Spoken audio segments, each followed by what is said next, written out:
प्रिय विद्यार्थियों, पीएसपी महाविद्यालय के डिजिटल प्लेटफॉर्म पर आप सभी का हार्दिक अभिनंदन। आज अपन पाठ्यक्रम की चर्चा करेंगे। फर्स्ट ईयर का जो फर्स्ट पेपर है आधुनिक काव्य, उसका मैं एक वीडियो सिलेबस की व्याख्यात्मक वीडियो में बना चुका हूँ। वो आपने नहीं देखा हो तो आप उसको ज़रूर देखें, ताकि सिलेबस में एक एक पॉइंट आपके क्लियर हो जाएगा कि कौन से राइटर की कौन कौन सी रचनाएं हमें पढ़नी है। आज अपन बात कर रहे हैं फर्स्ट ईयर के कंपलसरी पेपर की। फर्स्ट ईयर का जो कंपलसरी पेपर है सामान्य हिंदी, उसमें कौन कौन सी इकाइयाँ हैं, कौन कौन सी इकाइयों में कौन कौन से चैप्टर हमको पढ़ने हैं। तो एक एक बात अपन जानेंगे एक एक इकाई के अनुसार, ताकि आपको पूरा पाठ्यक्रम पता लग जाए कि फर्स्ट ईयर में कंपलसरी पेपर में हमें क्या क्या पढ़ना है। तो प्रथम वर्ष सामान्य हिंदी का जो आपका पेपर है, उसमें इकाई फर्स्ट, पहली इकाई की अपन बात करें तो पहली इकाई में आपको 5 बिंदुओं पर विचार करना है।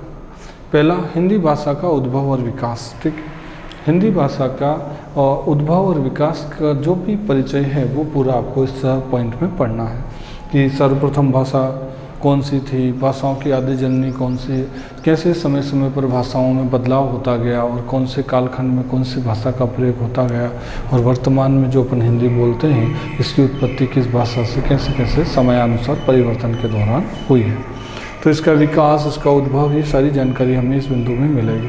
हिंदी की उपभाषाओं का सामान्य परिचय, हिंदी की कौन कौन सी उपभाषाएं हैं और कौन कौन से क्षेत्र में उनको बोला जाता है, क्षेत्र और भाषाएं, इसकी जानकारी हमें इस बिंदु में लेनी है। देवनागरी लिपि का नामकरण, गुण, दोष, सुधार का इतिहास।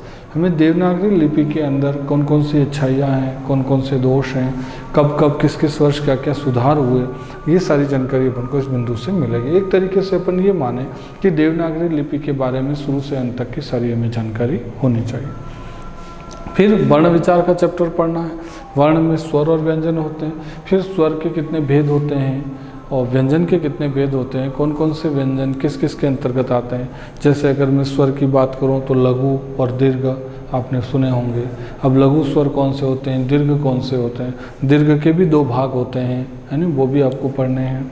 व्यंजन में स्पर्श व्यंजन कौन से होते हैं, ऊष्म व्यंजन कौन से होते हैं, अंतस्थ व्यंजन कौन से होते हैं, तो ये सारे आपको व्यंजनों के भाग पढ़ने। उच्चारण स्थान पर के अनुसार व्यंजन कौन कौन से हैं, कौन से व्यंजन का उच्चारण कौन से स्थान से होता है, ये सारी जानकारी अपन को इस चैप्टर से मिलेगी। शब्द विचार पे तत्सम, तद्भव, देशज और विदेशी 4 तरह के शब्द होते हैं, ये भी आपको अच्छे से पढ़ने हैं। तत्सम को तद्भव में बदलिए, ऐसा पूछ सकता है। तत्सम शब्द पहचानिए, तद्भव पहचानिए, ऐसे क्वेश्चन यहाँ से आमतौर पे बनते हैं। यानी जो मूलतः संस्कृत के शब्द हैं और हिंदी में काम में लेते हैं वो तो क्या कहलाते हैं, तत्सम, और संस्कृत शब्द रूप परिवर्तन के बाद काम में आते हैं वे सारे क्या कहलाते हैं, तद्भव। और देशज, जो क्षेत्रीय दृष्टि से लोगों ने अपनी सुविधा को ध्यान में रखते हुए जो शब्द बनाए हैं वे सब शब्द क्या कहलाते हैं, देशज। और बाहरी देशों की शब्दावली से जो जो शब्द हमने लिए हैं वो सारे क्या होते हैं, विदेशी।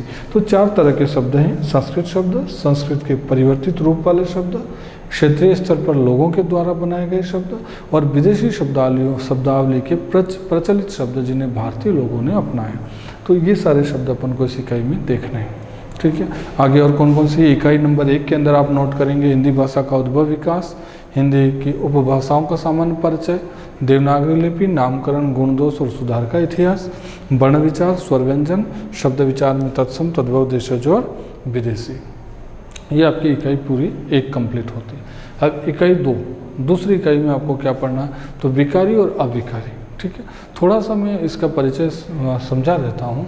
विकारी का मतलब परिवर्तनशील, अविकारी का मतलब जिसमें परिवर्तन नहीं किया जा सकता। तो ऐसे शब्द जिनमें परिवर्तन करना संभव है। परिवर्तन किस आधार पे होगा, तो व्याकरणिक कोटियों के आधार पर, लिंग, वचन, कारक और काल के अनुसार जो परिवर्तित किए जा सकते हैं वे क्या कहलाते हैं, विकारी। और लिंग, वचन, कारक और काल के अनुसार जिनको परिवर्तित नहीं किया जा सकता वे शब्द क्या कहलाएंगे, अविकारी। तो विकारी कौन कौन से होते हैं, जैसे संज्ञा, सर्वनाम, क्रिया और विशेषण।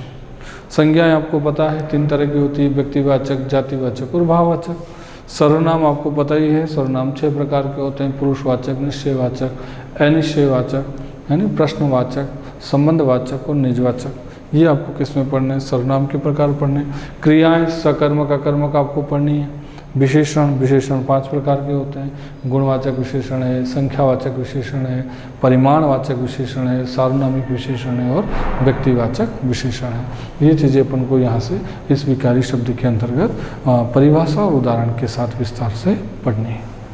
फिर आपको अभिकारी में क्रिया विशेषण, संबंध बोधक, समुच्चय बोधक, विस्मयादि बोधक और निपात, इनकी भी परिभाषा और उदाहरण के साथ अपन को एक एक यहाँ से पाठ्यक्रम में देखना है। क्रिया विशेषण के 4 प्रकार पढ़ने हैं। इसके 4 क्या होते हैं? उपभेद होते हैं। स्थान बोधक है, काल बोधक है ना, और परिमाण बोधक है। अब उसमें कौन कौन से शब्द आते हैं वो सारी जानकारी अपन को इसके अंतर्गत लेनी है। तो ये अलग अलग प्रकार के जो बातें हैं और इसके जो उपभेद हैं वो सारी चीज़ें अपन को यहाँ से पढ़नी है। क्रिया विशेषण के आपको 4 उपभेद पढ़ने पड़ेंगे। संबंध बोधक के 2 पढ़ने पड़ेंगे, एक समुच्चय बोधक और एक तो समुच्चय संबंध के अंतर 10 प्रकार है। क्रिया विशेषण 4 उपभेद पढ़ने, संबंध में 10 पढ़ने, समुच्चय बोधक में 2 पढ़ने हैं और विस्मयादि बोधक में 12 पढ़ने। और निपात, निपात किसे कहते हैं? तो ही, भी, केवल, मात्रा, ये शब्द क्या होते हैं? निपात होते हैं। यानी ऐसे शब्द जो कर्ता को बलवान बनाते हैं उनको अपन क्या कहते हैं? उन्हें अपन निपात कहते हैं। फिर शब्द रचना और वाक्य शुद्धिकरण, जिसमें शब्द क्रम है, वाक्य भेद है और उदाहरण है। तो ये सारी जानकारी अपन को इस बिंदु से लेनी है कि वाक्य शुद्धिकरण में कितने तरीके से वाक्य अशुद्ध हो सकता है, यानी कि लिंग संबंधी, वचन संबंधी, क्रिया संबंधी, ये सारी एक एक बातें अपन यहाँ विस्तार से पढ़ेंगे।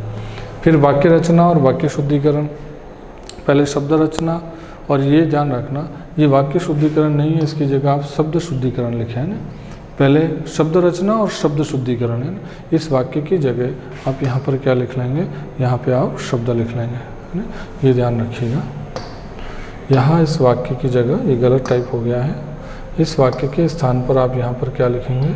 शब्द, ठीक है। शब्द रचना और शब्द शुद्धिकरण। फिर वाक्य रचना और वाक्य शुद्धिकरण, जिसमें शब्द क्रम, वाक्य में शब्द क्रम और वाक्य भेद। वाक्य भेद में आपने सुना होगा सरल, मिश्र, संयुक्त, 3 तरह के वाक्य तो आप जानते हैं।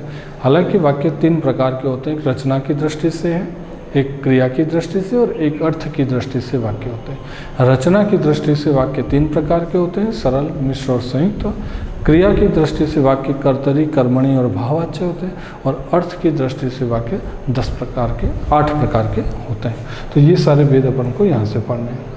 फिर शब्द ज्ञान में पढ़ना है। शब्द ज्ञान में देखो कौन कौन सी चीज़ें पढ़नी है। पर्यायवाची, विपरीतार्थ यानी विलोम शब्द है, युग्म शब्द है, शब्द युग्म, वाक्यांश बोधक एक शब्द है, समुच्चय, इसमें द नहीं है, ध्यान रखें।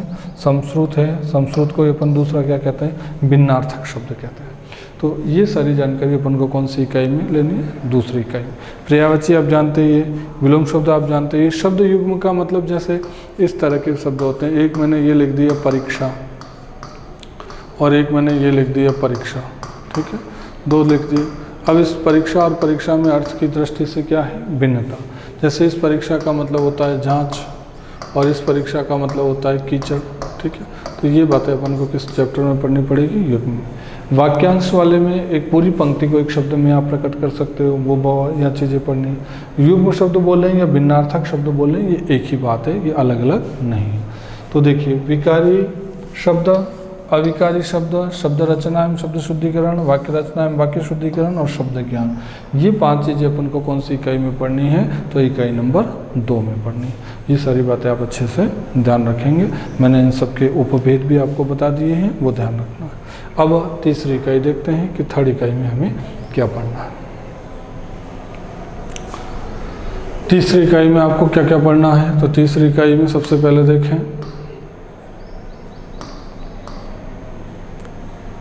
पहली बात, तीसरी इकाई में हमें क्या देखना है? एक तो लोकोक्ति और मुहावरे पढ़ने हैं।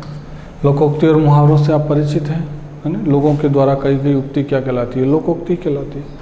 तो और कार्यालय पत्र, ये महत्वपूर्ण टॉपिक है इसमें आपके इकाई से थर्ड के अंदर। कार्यालय पत्र, कार्यालय पत्र का मैंने सब्जेक्टिव और ऑब्जेक्टिव 2 वीडियो बना रखे हैं और दोनों मैंने दे रखे हैं, यूट्यूब पर भी हैं। आप ये दोनों वीडियो आप ज़रूर देखें, इससे आपके कार्यालय पत्र वाला पूरा चैप्टर क्लियर हो जाएगा। सब्जेक्टिव भी पढ़ा रखा है और ऑब्जेक्टिव क्वेश्चन भी इसके मैंने करवा रखे हैं।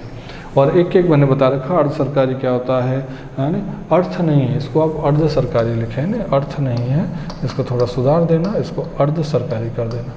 अर्ध सरकारी है, प्रेस विज्ञप्ति क्या होती है ना, अनुस्मारक पत्र क्या होते हैं, ये सारी चीज़ें मैंने आपको यहाँ बता रखी है। फिर एक आपको पढ़नी है पारिभाषिक शब्दावली, ठीक, यानी कार्यालयों में काम में आने वाले अंग्रेजी जो शब्द होते हैं उसके हिंदी मीनिंग क्या क्या होते हैं, वो हिंदी मीनिंग आपको सारे पता होना चाहिए। तो ऑफिस में जो जो अंग्रेजी शब्द काम में आते हैं उनके हिंदी अर्थ हमें यहाँ पे जानने हैं। फिर अनुवाद, अनुवाद में क्या करना है, तो पदनाम, उपाधि और वाक्यांश, ऐसे कुछ वाक्यांश होंगे जिसको आपको अनुवाद करना है, या कुछ पोस्टों के नाम होंगे उसके आपको हिंदी अर्थ बताने हैं। ये सारी जानकारी आपको कौन सी इकाई से प्राप्त होगी, तीसरी इकाई। तो ध्यान रहे तीसरी इकाई में क्या पढ़ेंगे, लोकोक्ति मुहावरे, कार्यालय पत्र, पारिभाषिक शब्दावली और अनुवाद, ये चैप्टर अपन को पढ़ने हैं इकाई 3 में। अब देखें इकाई 4 में क्या है, चौथी इकाई। चौथी इकाई में हमें क्या क्या पढ़ना है, तो चौथी इकाई में आप ध्यान रखेंगे इकाई 4। इकाई 4 में पहला कंप्यूटर का परिचय, विकास यात्रा, घटक और कार्यप्रणाली, यानी पूरी ये इकाई जो है वो एक तरीके से तकनीकी है, यानी कंप्यूटर की जानकारी हमें यहाँ अच्छे से होनी, बेसिक नॉलेज, कोई ज़्यादा गहराई के प्रश्न नहीं आते हैं, ऊपर सतही लेवल की जो जानकारी, एक सामान्य जानकारी कंप्यूटर की हमें होनी चाहिए। कंप्यूटर का विकास यात्रा, यानी अभी कौन सी पीढ़ी चल रही है, कौन कौन सी पीढ़ी में क्या क्या बदलाव हुए, यानी कौन कौन से घटक हैं, कार्यप्रणाली, कंप्यूटर किस किस तरीके से काम करने में सक्षम है, ये जानकारी हमें यहाँ लेनी। भाषाई कंप्यूटर में यूनिकोड पूर्व स्थिति, यूनिकोड वर्तमान स्थिति, आवश्यक औजार यानी वर्ड प्रोसेसिंग, कांड प्रबंधन और विविध तकनीक, ये सारी चीज़ें अपन को इस दूसरे पॉइंट से मिलेगी। हिंदी, विकिपीडिया का उपयोग, ब्लॉग प्रकाशन, इंटरनेट का उपयोग, ईमेल, सामान्य जानकारी वैसे भी आप लोगों को है कंप्यूटर के संबंध में, ऐसा नहीं है हम कुछ भी नहीं जानते, मोटे मोटे तौर पे यहाँ पे कुछ चीज़ें हम अच्छे से जानते हैं। जैसे ईमेल का यूज़ करना हम जानते हैं, इंटरनेट का यूज़ करना हमें पता है, ब्लॉग प्रकाशन, ब्लॉग बनाने वाली बात हम जानते हैं, है ना, और विकिपीडिया का किस तरीके से उपयोग लेते हैं, विविध प्रकार की कैसे जानकारियाँ लेते हैं, इन सब चीज़ों से अपन परिचित हैं। कोश, प्रयोजन, प्रयोग विधि, प्रकार, सामान्य कोश, समानांतर कोश, तकनीकी कोश, ये थोड़ा सा हमें समझना पड़ेगा, जब अपन पढ़ेंगे तब इसकी विस्तार से बात करेंगे। फिल्म समीक्षा और पुस्तक समीक्षा, है ना, फिल्म और पुस्तक समीक्षा का मतलब विश्लेषण करना, उसमें गुण दोषों को तुलनात्मक रूप से अध्ययन करना होता है। ये जानकारी हमें इस बिंदु से लेनी है कि पुस्तक की समीक्षा हम गुण दोष विश्लेषण कैसे करेंगे, फिल्म का विश्लेषण हम कैसे करेंगे, तो ये सारी जानकारी हमें इकाई 4 से मिलेगी। तो हिंदी कंपलसरी के पेपर में कितनी 4 इकाइयाँ हैं, चारों कौन कौन सी इकाई में कौन कौन सी जानकारी है, ये सारे बिंदु मैंने आपको समझा दिए हैं। अब हिंदी कंपलसरी का पाठ्यक्रम पूरा आपको अच्छे से ध्यान में आ गया होगा। देखिए कोई भी विषय हम पढ़ते हैं तो सबसे पहले सिलेबस की विस्तार से हमें जानकारी होनी चाहिए। आप प्रथम वर्ष में प्रवेश लें तो उसके साथ ही सारे वीडियो देख लें, ताकि आपको पता लगे कि फर्स्ट ईयर के कंपलसरी पेपर में हमें क्या क्या पढ़ना है ना। तो ये सारी जानकारी आपके पाठ्यक्रम को लेकर होगी। ऐसे ही मैंने लिटरेचर के अंदर, ये तो कंपलसरी पेपर का पाठ्यक्रम है, मैंने लिटरेचर का फर्स्ट ईयर का हिंदी साहित्य के फर्स्ट पेपर में कौन कौन से टॉपिक हैं, कौन कौन से राइटर की कौन कौन सी रचनाएं हैं, उसका व्याख्यात्मक एक वीडियो बना रखा है। आप उस वीडियो को ज़रूर देखें ताकि सिलेबस से संबंधित कोई कन्फ्यूज़न नहीं रहे। ठीक है, फिलहाल यहाँ तक, फिर अगले वीडियो में अपन अगले किसी पेपर के सिलेबस के बारे में बातचीत करेंगे। धन्यवाद।